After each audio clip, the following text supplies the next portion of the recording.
नमस्कार, मैं जगदीश पारेख। आज हम पद्य खंड के पाठ 12 है कैदी और कोकिला का अध्ययन करेंगे, जिसके रचयिता कवि माखनलाल चतुर्वेदी हैं। एक बार कवि परिचय समझ लेते हैं। माखनलाल चतुर्वेदी का जन्म मध्य प्रदेश के होशंगाबाद जिले के बाबई गांव में सन 1889 में हुआ। मात्र 16 वर्ष की अवस्था में वे शिक्षक बने। बाद में अध्यापन कार्य छोड़कर उन्होंने प्रभा पत्रिका का संपादन शुरू किया।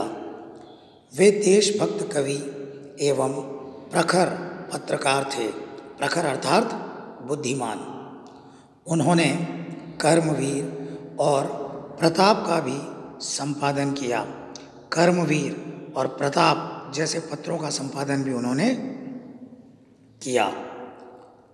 सन 1968 में उनका देहांत हो गया।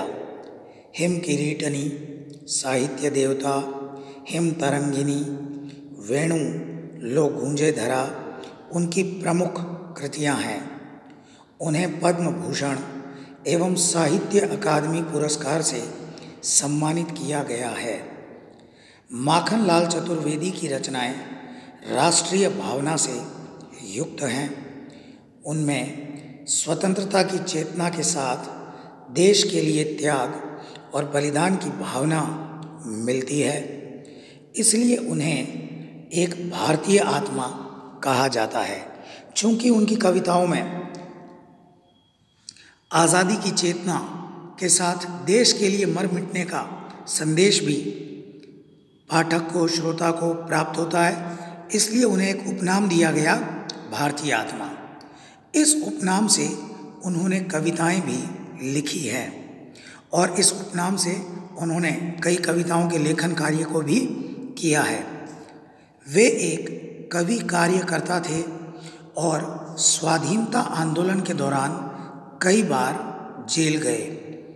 उन्होंने भक्ति, प्रेम और प्रकृति संबंधी कविताएं भी लिखी है। चतुर्वेदी जी की कविता में शिल्प की तुलना में भाव को